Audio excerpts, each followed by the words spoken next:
Thank you.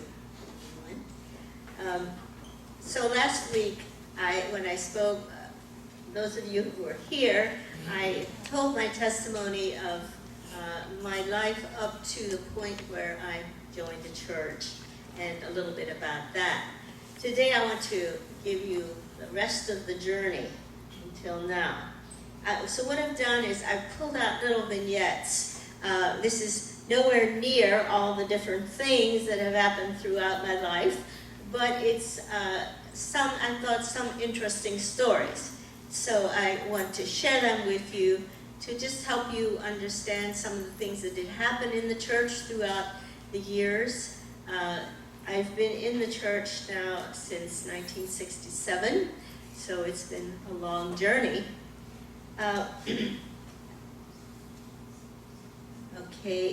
For me to join the church was not an easy decision.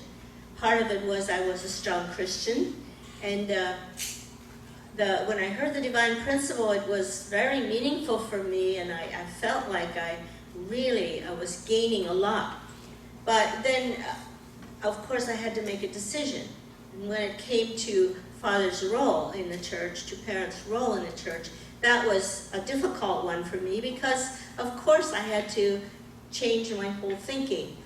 But because everything else made sense, and even the fact Jesus did not come to die, but came to live and establish the kingdom of heaven on earth, I could, wow, that's really true. That's really true. So if that was true, then everything else, made sense.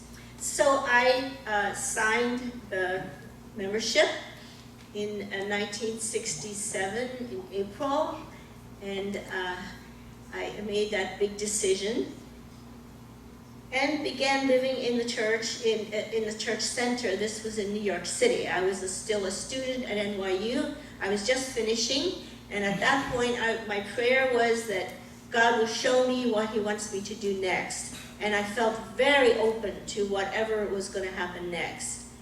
And so what I want to share with you is the concept that God is leading us throughout our whole life. That things don't just happen to us. I believe strongly that things do not just happen to us. What's up there? Oh, that's the early days. Anyway, that God is actually guiding us, and many things that are happening are really planned. And I'm going to tell you one story that I didn't tell you last week.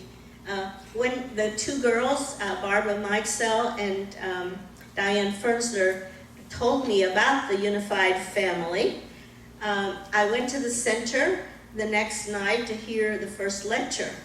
And there was a lady there, an older lady. And she looked at me and she said, "Oh, I saw you last night." I said, "What?" First of all, this was an older lady. She's in her 50s probably. And I thought, why would anybody in New York City tell me that they saw me the night before? And she said, "Yeah, you were at the Newman Center, and I was there." And I still thought, this is strange that this lady had seen me the night before. Well, it turned out she was wanting to witness to me that night. Can you imagine, in New York City, one end of Manhattan, all the way up to the other end. God was planning it, right? I mean, that was a convincing thing to me, that God was planning it. That there I was in the Newman Center down in Washington Square, in the lower end of Manhattan. And the next night I was at Columbia University, which is in the upper part of Manhattan. And so I felt that this is a plan. This really is a plan. So anyway, I joined the church and I moved into the center.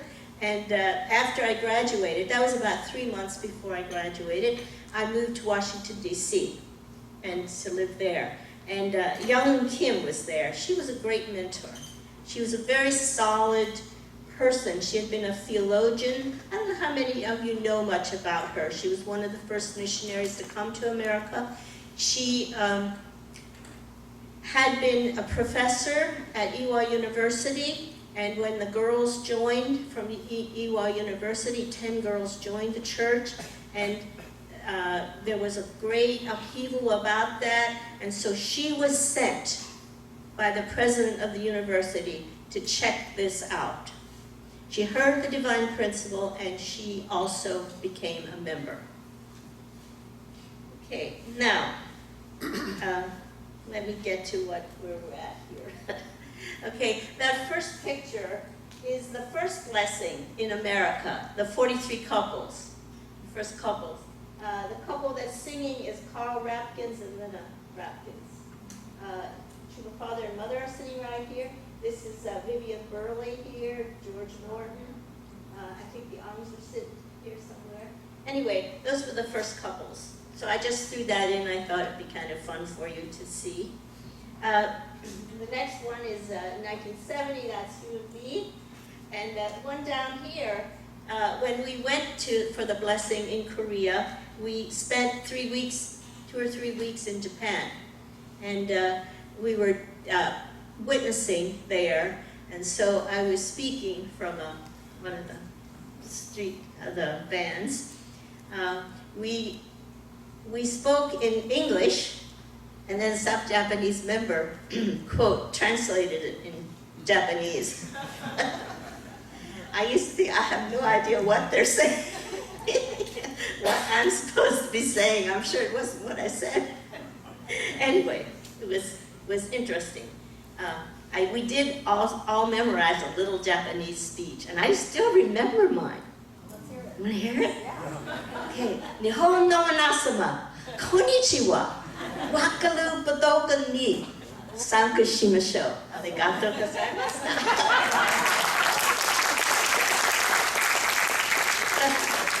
We said that speech over and over again. Does it still sound? Can you understand it? What the me was, we were inviting people to the meeting, a rally. So wakalu, it may not be quite right, but anyway, we tried. I may have lost a little bit along the way. Okay, so after the blessing, then my husband and I went to Berkeley, California, and worked there for a while. And so, you can go to the next slide. Okay. Here, this side is a workshop that we were giving in Berkeley. And this also, these were the guests that were at the workshop. We used to teach workshops there. And then up here, that's just my husband and I were singing at Oni and Dr. Durst's wedding, so I thought I'd throw that one in for you to see. Okay, so the next thing that I'm going to talk about is the time I was an itinerary worker. Okay, the ladies here were itinerary workers here.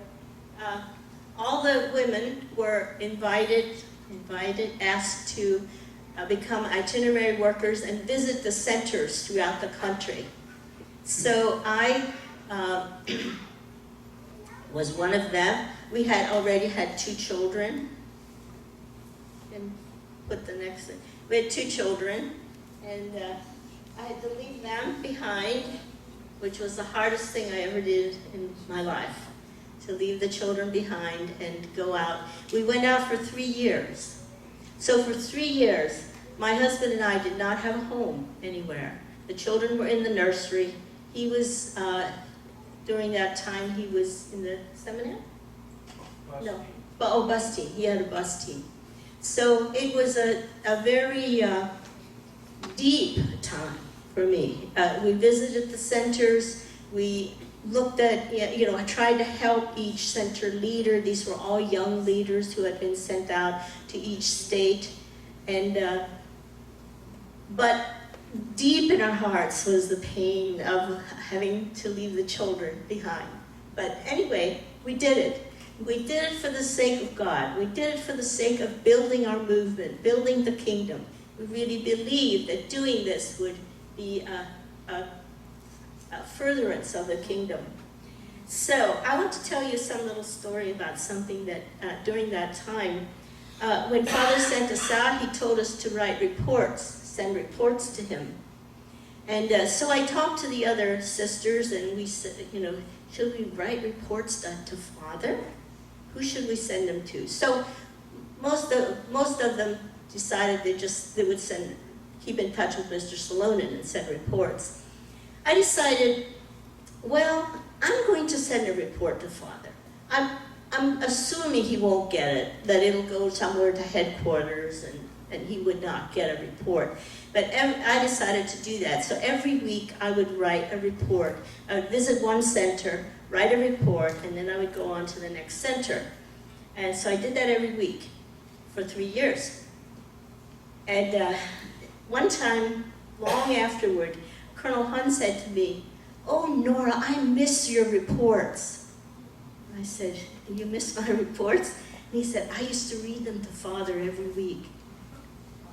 I really was so moved by that. I thought, really?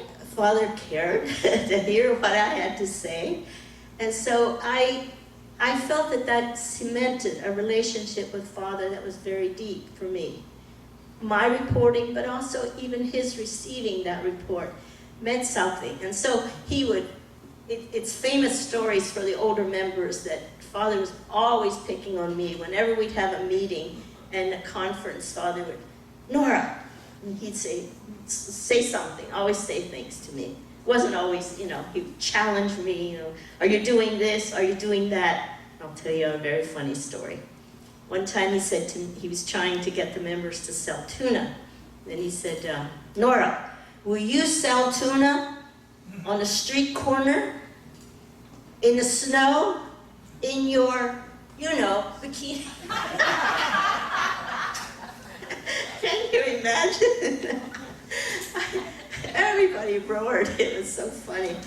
So I used to think, if I could take a picture of me, but I just didn't have one to do it. Anyway, that's just a little funny story. Okay, the next one is just Washington Monument. That's just a picture of Washington Monument. I'm sure many of you were there. I just put that up because I just wanted to tell you, during that time I was pregnant with my 3rd child. And so I thought, well, what should I do? Should I go? Should I be part of it? I think I was 6 months pregnant. I decided to go. And I decided I would just participate in one of the teams for the sake of my child. I felt like this was an offering to this child to be able to have done this. So I went and I served in whatever way I could. It was a good time, actually. And then the next thing is World Missionaries. Yeah. Okay, in 1978, the missionaries had been sent out in 1975. You know what that's like, right? You're 1800. 1975, the 1800, yeah, you're right, 1800 couples, many of them were sent to countries throughout the world. So Father wanted to have a presence all over the world, and he sent one American, it was right after the blessing, one Japanese, one American, one Japanese, and one German. Now you can imagine what that was. They didn't know each other. The only thing they had in common were they were followers of parents. And they went there. Excuse me. They went to their assigned countries. They had incredible experiences. Some of them almost died. Some of them were put in prison. There was all kinds of things that happened to them during that time. Many of the Germans were many were girls, and they were only 18 years old, just out of high school. God sent. So there was a pattern. I saw the pattern. I was asked then to visit the missionaries in Southeast Asia. So I went to 6 countries, and in those 6 countries, the missionaries gathered from the different places all over that area. So I had a very exotic area, Southeast Asia. I went to Hong Kong, to Australia, to Thailand, Iran, India, and also I stopped in Japan and visited some people there. So my experience in India was one of the most impactful ones, I think. I came there, and it was Calcutta, just the incredible poverty that you see. And Sarah Mazumdar was the American missionary. And she said, the first night I was there, she said, Nora, come on, let's go, I have to go mail a letter. So we walked to the mailbox. I said, why do we have to, why do you have to take the letter? She said, oh, I can't put it in the mail, people will take the stamps off. So on our way to the mailbox, we went through a group of workers that were having a rally, and she said, hold on to your purse. They use a razor blade, to open the bottom. So hang on. So I'm hanging on to my purse and walking through all these angry Indians. It was scary. And then we went to post the mail. And then on the way back, I had a sleeveless blouse on, and this little boy who was a beggar, there's lots of beggars on the street, and he only had a stump of an arm, and he was going like this against my arm. Oh, I could hardly stand it, just, ma'am, money, and I just wanted to give him some money, and she said, don't you dare. If you give him money, they will be hordes following you everywhere you go. So don't give them money. So I didn't, but he followed us for blocks, and finally I said, I can't stand this anymore. Then she said, well, let's hop in a store. So we hopped in a little store and waited, and finally he was waiting outside. Finally he left, and then we went home. But that was the first night I was there. And even at the airport, there was a big hassle over paying the taxi driver, and the taxi driver wanted to charge us too much, and Sarah said, don't do it. She said, it's way too much. And so we would have just done it, which she said, don't do it. So we went to that place, the center where we were having our conference, and that night the taxi driver came back to collect the money, more money with his boss. Anyway, so those were the kind of experiences, these missionaries had to deal with all these things. There were many, many, many stories. I heard just lots of stories. When I came back, I had to give a report on everything, and I just almost had to digest it all for a while before I could even talk about it. It was just so incredible. But I met many people. Eva isn't here today, is she? Anyway, Eva was in Thailand when I was there, and that was my first meeting with her and many other members. I want to tell you one other thing. I learned something about the different cultures and how much our cultures affect the way we do things. So the American member was all gung-ho, let's go out and witness, let's teach. In general, that was the attitude. The Japanese member was, let's pray. Let's study the principle and pray. And so we have to make the internal foundation first. And then the German member was very young and kind of tried to fit in between these two. So there were lots and lots of struggles, and sometimes accusation of each other. But I realized that each person had something to bring. And if they could only unite with each other, where they united, the mission was successful. So this picture here is in Iran, and Susan Pfefferman was there, and two other missionaries. And so that's a meeting. She had 12 members, mostly men, and two girls, I think. The rest were all guys. Then this is something else. This is just not really that visit to the missionaries, but this is in Korea. One time I can't remember exactly what the mission was, but we were there helping the Korean church when they were trying to bring, I think it was after we were witnessing to ministers, and they were visiting a lot of ministers. So I was giving a talk at one of their meetings. And this is in Nicaragua. We were National Messiahs to Nicaragua, so we went to Nicaragua for a little bit. Okay.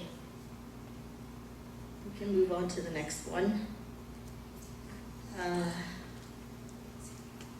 This was the Women's IOWC.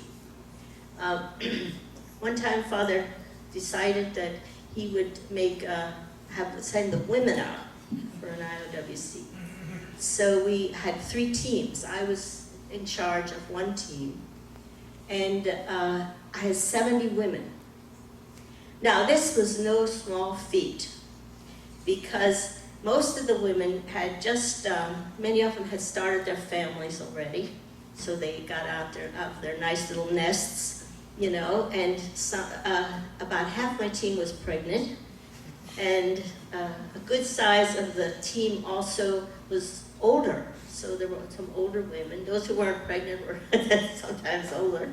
And so it wasn't an easy team, because I looked at my team and I thought, there's no way I can treat this team like my husband treats his IOWC team. You know, I can't send them out fundraising and these kind of schedules, getting up at 5 o'clock in the morning and working all day.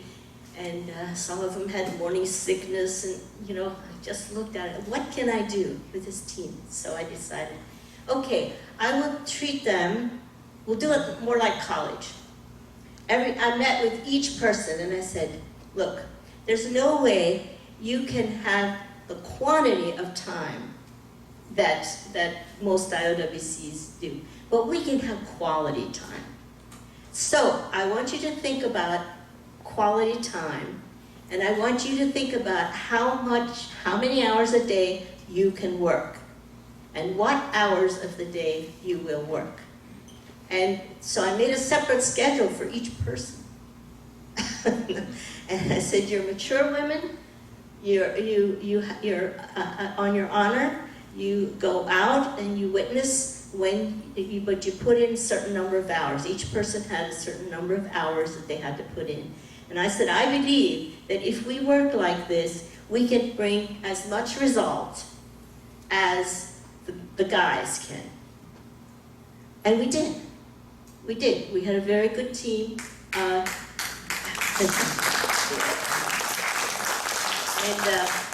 one of the things that happened, our first week was very momentous.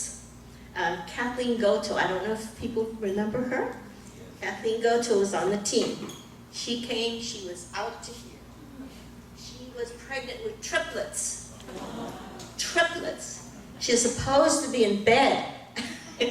She said, but I'm going to go on this team. I'm going to do this.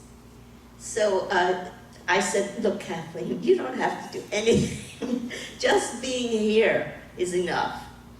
And she said, so the first weekend we went out fundraising. It was Easter. We went out fundraising. And she said, I'm going to go fundraising. I said, Kathleen, please, I don't want you to have those triplets on the street. And she said, no, I'm going to go. You can set me up somewhere and I'll just sell. So she did. She went out fundraising. The next week she had the babies. So this is quality of women we had. This is the kind of people who gave themselves quality work. Quality work. And it wasn't quantity. Kathleen was only on the team 1 week. But she made an impact on the whole team by being there. So, let's see, let me get my bearings here. Yeah, I think that was a major story. Actually, yeah, Beth Desatel was on that team. Yep. And, okay. I think that there's lots of stories I could tell, but that was a major thing. We went out to Ohio. We had a van, and we went out to Ohio in our van. And Marshall Frothingham, who was one of the husbands of Gloria Frothingham, was on the team. Marshall said, well, I'm going to go with you, and I'll be the driver of the van. Thank God he was the driver. We had 7 vans, but he drove the big, whatever it was, that RV, the Winnebago. He drove that. None of the women felt quite comfortable driving it. Anyway, so there were many, many stories. Okay, well, I want now to go on to the leadership workshop in Russia. Robin will remember this. She was there too. So we all spent many of us were asked to come and spend some time in the leadership in Russia, helping to teach Russian students. So we were in Lithuania, and I put this up because I thought you'd think it's funny. We did a skit, so I'm toothless there. Actually, we used some gum. Anyway, and this is a group of students. You can go to the next one. Yeah. That's my team. Is there another picture of? No, okay, you can go back. Go back to the other one. All right, I want to tell you a story about that experience. And again, I'm trying to tell you stories of things that touch faith, touch our faith. During that time, there was a coup, and our students were all saying, "Oh my gosh, we're going to have to go back. We're going to have to go back home. We're going to have to go back to communism probably, this was this big coup in Russia." And so the leaders of our team were having special prayer meetings. So they set up a room to have special prayer meetings about Russia and about this coup. And I went to the prayer meetings and I thought, the Russian students are not Christian, they're not religious. But is there some way we could include them? Instead of just us exclusively being together every evening praying, and they don't know what's going on. Why are they in there praying, And so I said, can we make it open and let them come in and join us if they like? So we did that. And we had then some songs, somebody played the guitar, and some of them came and joined us, and we told them about praying and how prayer works, and we invited them to come and join us. And so they would stop by, and that was that. But when I came home, one time soon after that, my husband and I went to see Phil Burley. He lived close to us. He's a medium. And we went to see him for a little reading. And my husband was going to go in and have a reading. And then Phil came out, he said, the spirit world is pushing me like crazy to talk to Nora. So usually I don't invite couples to come together. I usually just give a reading alone, but I need to talk to her. So he called me in, and he said, there are so many, he didn't know anything about Russia and what I had done there. He didn't know anything. He said, the room is full of, they look like Eastern Orthodox, people with long beards and, these men that look like Eastern Orthodox priests. And he said, does that make any sense to you? And I said, yeah, I was in Russia not so long ago. Then he said, they came to thank you. Thank you for the prayers. And thank you for inviting people to come and pray. So I tell you this because these kind of experiences convince me that there's so much happening above us that we don't even know. It's a third dimension, a fourth dimension in our lives that we don't know what's happening. And if we follow our intuitions, that great things can happen, and we don't even think they're great.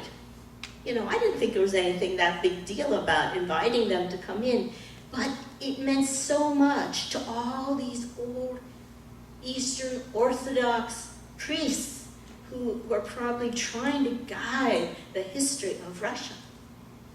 So anyway, I'll share that story with you. We can go on to the next one. Is a visit to the Coptic church in Egypt. And there, I'm sitting in a service, there's two of their men there. That's Reverend Potts and Tyler Hendricks.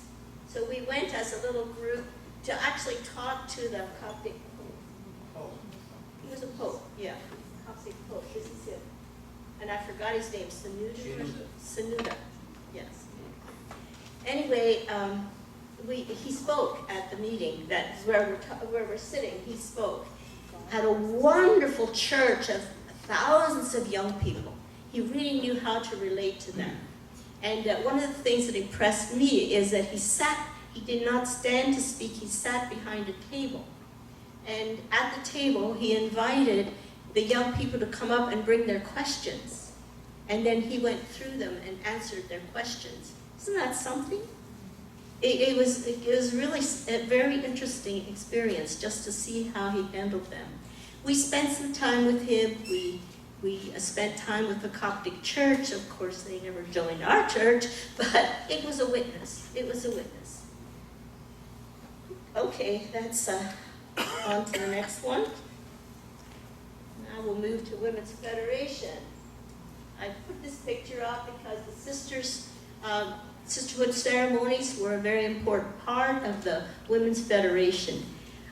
We started Women's Federation, Father assigned me in 1992, so we started working. We decided to have paying members rather than trying to, get money from the church and always have these,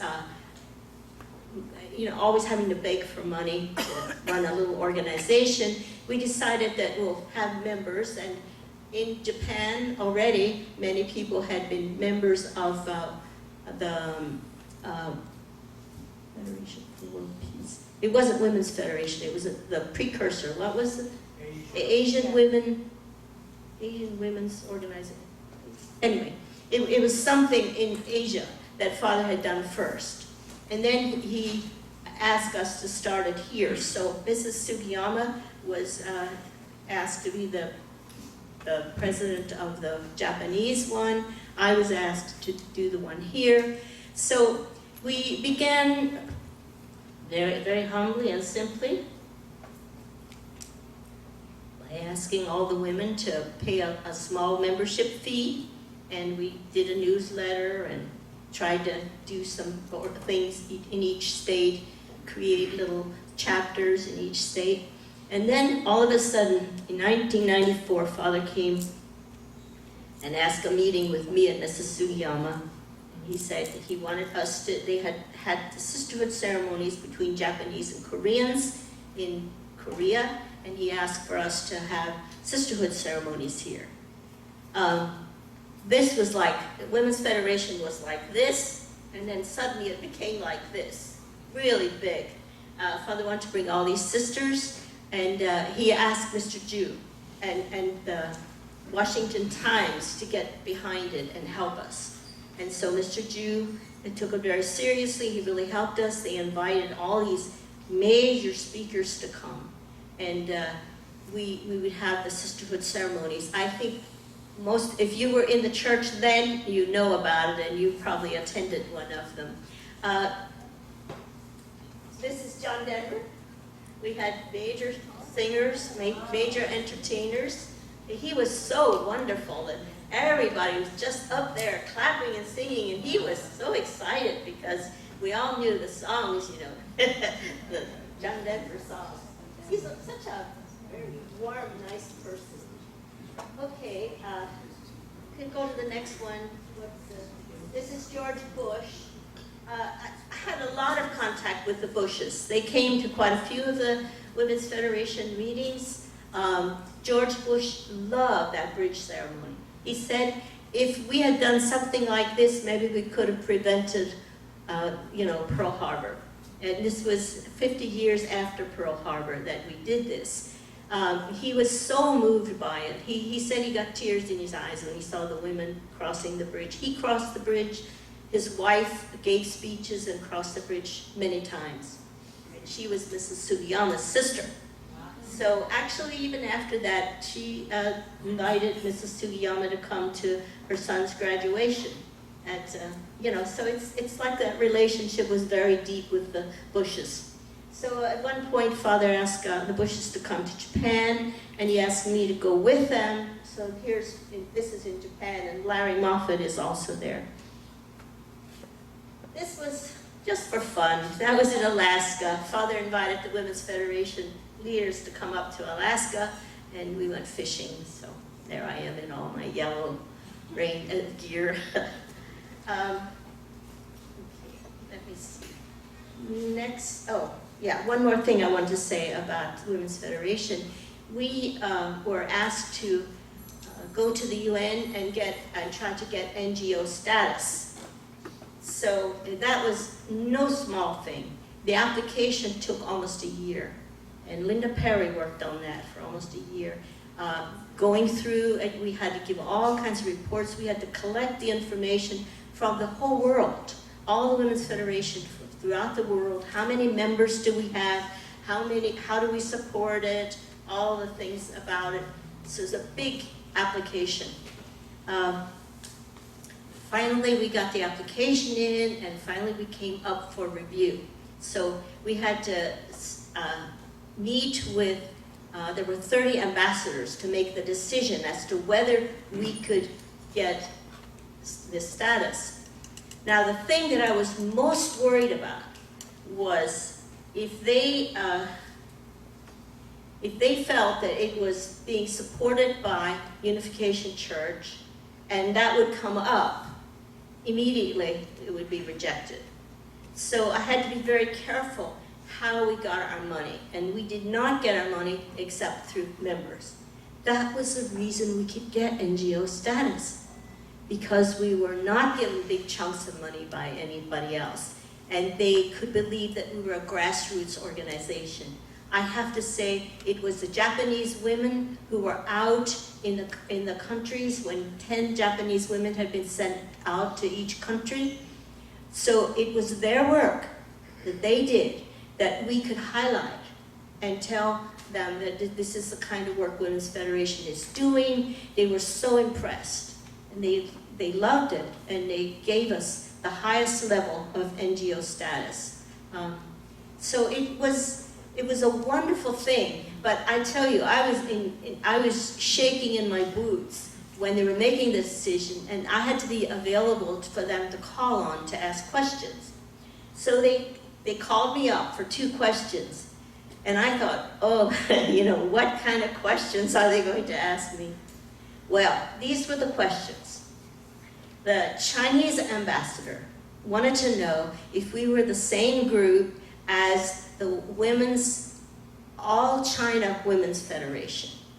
There was a group called All China Women's Federation. And in fact, all the women of China were members of it. And they had a high-level leader. Well, the interesting thing was that I had traveled with Mother on her speaking tour to China, where she spoke to this group. And I had met the leader of that group. I mean, talk about how Spirit World works. It's amazing. So I could say, oh yes, I met the leader of the group, and I know who your group. I'm sure this was to catch me and for me to say, oh yes, they're members. I said, it's not the same group. That's the All China Women's Organization. And so he was really impressed that I had met the group there. And then the leader the ambassador from Cuba said, he had a question. He wanted to know why we weren't in Cuba. I said, we have a group of Women's Federation members waiting in Florida for an opening to come into Cuba and have Women's Federation there. There were a group of Japanese women living in Miami waiting. It was their mission to go to Cuba, but they couldn't get in. So he was really surprised. He said, right away, he said to one of his helpers, go call and work it out. And before we left that day, they had arranged for these women to be able to come into Cuba. Amazing, isn't it? asked about Hong Kong. Again, I had been to Hong Kong, and you know, I was familiar. Now, there's so many things they could have asked me that I would not have known. But they happened to ask me 3 questions that I had been there and I had known. And so it was very impressive to them. And I just thanked God that they asked me those particular questions that I happened to know the answers. So, as I say, God works. Okay, now I'm going to go to another part of Women's Federation, and this is the UN Women's Conference in Beijing. That was in 1985, I think. There's a big world conference. Women there for all over the world, and Hillary Clinton came there to speak. And at that time, we wanted to have, there was special workshops being held in Huairou, which is outside of Beijing. It's a little bit outside. And we could have all these different workshops. And so we set up workshops. Our Women's Federation group set up workshops there. And we asked Maureen Reagan to come and be our speaker. I'm going to have a major speech, excuse me. And Maureen said she would come. She was a friend of Women's Federation. She really was a friend. And Maureen is such an interesting person. By the way, she's not living anymore. She passed away. She had cancer, and she passed away, I don't know how many years ago, maybe 10 years ago or so. Anyway, Maureen, she's the most humble person to talk to. She's just really down to earth. So she came, we picked her up at the airport, and we took her, that night, we had to eat somewhere, and they had this big place that they were eating, and she said, oh, I'll go with you. I said, well, we can take you to a restaurant or something. No, I'll go with you. I'd like to see what's going on with everybody, you know. So we go into this place. It was like a cafeteria. We get a tray of food, and she said, and several other people were there. There's a group from Canada there, and we were saying, oh, there's just so much food. We can't possibly eat all this food. Oh, let's share trays. And so she's sitting there sharing a tray with some lady from Canada, and this lady looked at her card and said, you can't be the Maureen Reagan, President Reagan's daughter? Yeah, I am. And the lady was, she was just so impressed. I think the rest of her life she'll talk about how she shared a tray with Maureen Reagan. But Maureen was like that. And then I had set up a hotel for her to stay at, one of the hotels in Huairou. There were 3. Somehow or other, they didn't come through with the right booking. And the first night we got there, and we couldn't put her in the hotel that we had registered, gotten for her. So this is the room she stayed in. It was out in an area where they had built all these new buildings. And they were supposed to, in the future, be apartments for people. But they were brand new. The walls were whitewashed. There was one light bulb hanging in the center, and very humble beds. So that was it. She was just living it up. She was really enjoying this. We all came and talked with her, and she said she likes being part of the people, you know, and she just enjoyed that. So I felt so badly, though, that we didn't have a better place for her. Anyway, the next day we went and got the hotel. And there she is. We went to the Hard Rock Cafe. She wanted to get a T-shirt from there for her daughter. Anyway, we could go on to the next. There we are having meals. This is, I put these pictures in because I was so fascinated. One night I went to bed, it was 11 o'clock, and I was wide awake, and there's still a lot going on. And I thought, oh, I can't sleep. I got up by myself and walked out around and over to an area where there was all these African ladies were dancing and singing. They were having so much fun. I was fascinated by their clothes. They just had all these interesting clothes, and they were dancing. It was just a wonderful experience. So I threw that in just for you to share with you. I just really enjoyed it, and I especially enjoyed their dresses. Okay, now let's see, what time do we have here? I want to go on next to, I just want to share a few things about my relationship with two parents, experiences with two parents. In this case, it was a little book I wrote, Insights into the Afterlife, and Father signed it for me. And here I was giving him a report to him about Women's Federation. That was in Alaska, this one, in Alaska. And he punched me in the stomach and said, "Oh, you have to," what did you say, "You have to lose weight?" He said, something about guts. Anyway, too much guts or something. Anyway, okay. Let me go on to the next one. Now, this is BIA. I was asked to join my husband, this was in 1997, at BIA, and help with BIA. So this picture is when Father gave me the mission. And I'm sitting there desperately trying to, am I hearing correctly? Anyway, and then he asked the Alms and the Joneses to help us. We were like a trinity for BIA. And this picture I threw in because I think it's so neat. This is Jacob Boutet's graduation. But Jacob came back to teach at BIA. He's been teaching there now for the third year. So it was kind of nice. It's just, I thought it was a cute picture. I'll just say a little bit about BIA. For me, it was like my missions up to this point had been worldwide. I traveled all over the world. I did all kinds of stuff. And then this is deep. It's just BIA. It's one building or two buildings, but it's deep. I can have a deeper relationship with the students.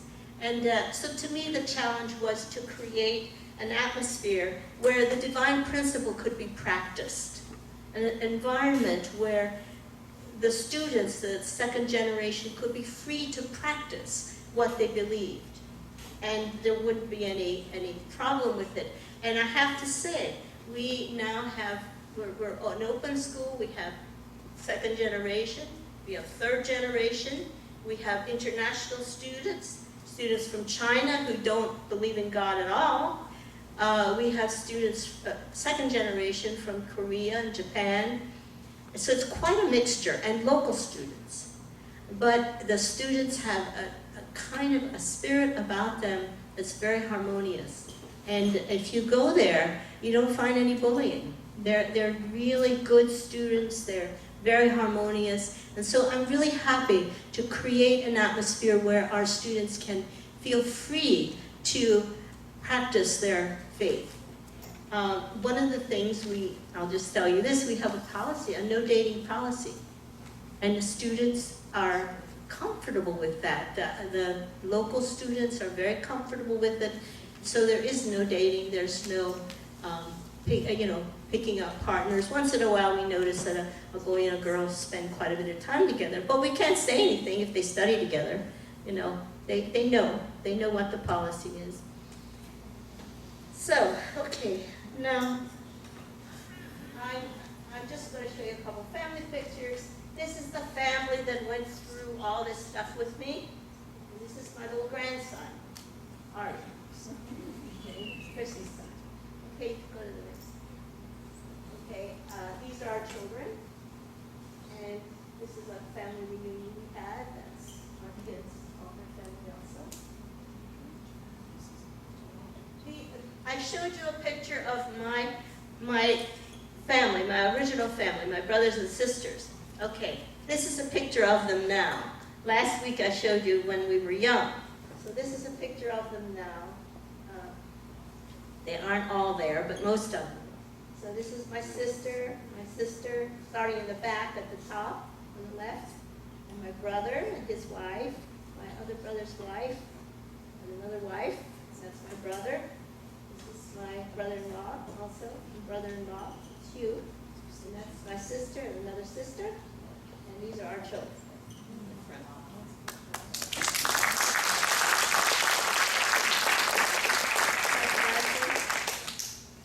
Yeah. Okay, so I just want to say one other thing in conclusion. There are many, many other stories I could share, but I wanted to pick those out because I wanted you to see the thread of being led by God. And the fact that there's so much more to each of you. So much more than just what we see. There's your ancestors, your spirit world, the angels that are helping you, whatever. We're being guided. And I do believe that we still have a lot of work to do. And so I hope that you will feel that you are still being guided. It didn't stop when Father passed away, or it didn't stop. It's still going on. And I want to leave you with an image. I think of our church and the work of our church as like, and what Father's work especially, as a life of making conditions. Making the conditions that will bear fruit, maybe a couple generations from now. And so I think of it as a fountain. To shoot the water up, there has to be tremendous force and complete unity to shoot the water up into one stream that shoots high. But when it comes down, it doesn't come back down there. Don't look for things to come back down where we sent them up. Okay? A fountain, the water comes down wide, far around. So I believe that the conditions that we've made, the work that we've done, the foundation we've made was sent up, but it's coming down far and wide. And we don't necessarily know where the results show up. Many things that we have done, just like that thing that I told you about Russia, many things, we don't know the effects of it, but it'll come. So I want to encourage you to keep pushing into the fountain and believing that it will come back. Okay, thank you very much.